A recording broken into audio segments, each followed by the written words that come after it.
on individual. See, man is perpetually dissatisfied animal. Firstly ఏంటంటే the difference between need and want. Needs are nothing but which are very necessary to the human beings, like water, food, etc. Wants అనేవి కావాలి, but అంత necessary కాదు. For example diamond ring, for example Ferrari car, Lamborghini, big house, these all are considered as wants. But food, basic things అంటే ఖచ్చితంగా కావాలి ఒక human లైఫ్కి, ఇవన్నీ నీడ్స్ కింద కన్సిడర్ చేస్తాం. So that this is the difference between need and want. And according to the Karl Marx, human being is perpetually dissatisfied animal.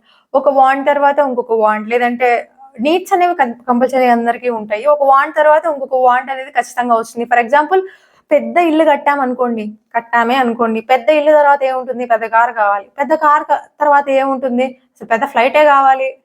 పర్పెచువల్లీ dissatisfied అనమాట, ఒకటి తర్వాత ఒకటి ఉంటానే ఉంటుంది అనమాట.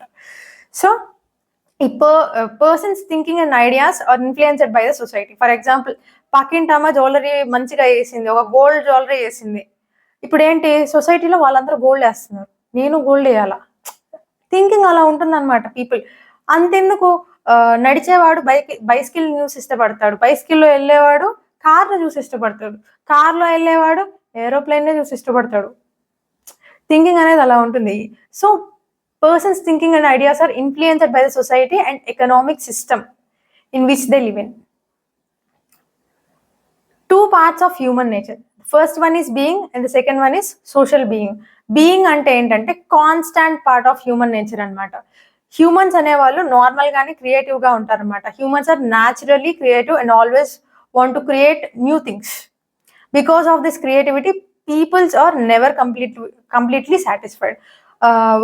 ఒకటి తర్వాత ఇంకోటి క్రియేట్ చేయాలనుకుంటారు అనమాట. ఫర్ ఎగ్జాంపుల్ నేను ఒక కంపెనీ పెట్టాను, దాంట్లో ఒక టైప్ ఆఫ్ శారీస్ అమ్ముతున్నాను అనమాట. ఒక టైప్స్ ఆఫ్ శారీ క్రియేట్ చేయడం జరిగింది, దానికి పాపులారిటీ చాలా చాలా బాగా వచ్చింది. నేనేమనుకుంటాను, ఇంకో టైప్ ఆఫ్ డిజైన్ క్రియేట్ చేయాలనుకుంటాను, ఇంకో టైప్స్ ఆఫ్ శారీస్ ని అమ్మాలనుకుంటాను, అవునా కాదా?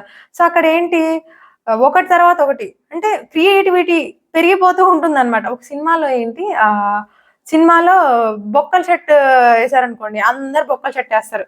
సంథింగ్ కిల్లి కూడా తుమ్మేసి వేసేస్తారనమాట, అది ట్రెండ్ లా మారిపోతుంది. అందరూ కిల్లి తుమ్మేసిన షర్ట్లన్నీ ఖాళీ చేస్తారు. ఇంకొకటి ఏంటి, అలా న్యూ థింగ్స్ అని రకరకాల షర్ట్లు, ప్యాంట్లు ఒక సినిమాలో వేస్తూ ఉంటారనమాట. కామెడీ సీన్ అనమాట అది. అక్కడ ఏంటి, అప్డేట్ అవుతా వస్తుంది అనమాట, ఒకటి తర్వాత ఒకటి. అలా క్రియేటివిటీ అనేది ఇంక్రీజ్ అయిపోతూ ఉంటుంది అనమాట. If society stops or limits a persons creativity, the person feels alienated. ఇప్పుడు ఈ క్రియేటివిటీని మనము ఆపేసామనుకోండి, ఒక లెవెల్ వరకు ఆపేసామనుకోండి, ఏలినేషన్ ఫీల్ అవుతారు. ఏలినేషన్ అంటే ఫీలింగ్ ఎస్ట్రేంజ్మెంట్, సెపరేటెడ్. అంటే ఎందుకు చేస్తున్నావో తెలియదు, ఎందుకు చెయ్యాలో తెలియదు, కానీ చేయాలి, ఎందుకు, పైసల కోసం చేయాలి. అదొక type of separation from the society.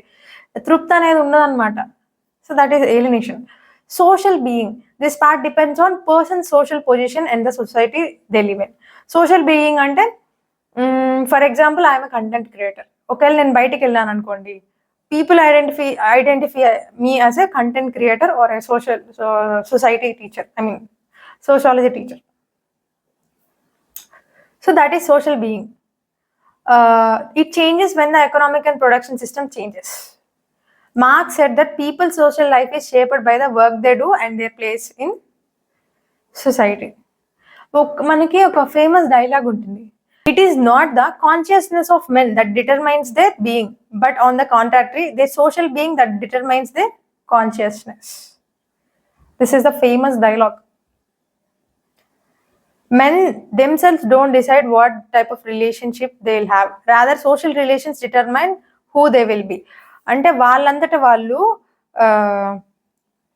Relationships ని డిసైడ్ చేయరు, కానీ ఏంటి, వాళ్ళు ఉన్న రిలేషన్షిప్ అనేది వాళ్ళు ఓనరా, డాక్టరా, ఏంది, సొసైటీకి రిలేట్ అసలు ఏంది అనేది చెప్తుంది. So that is all about marks on individual.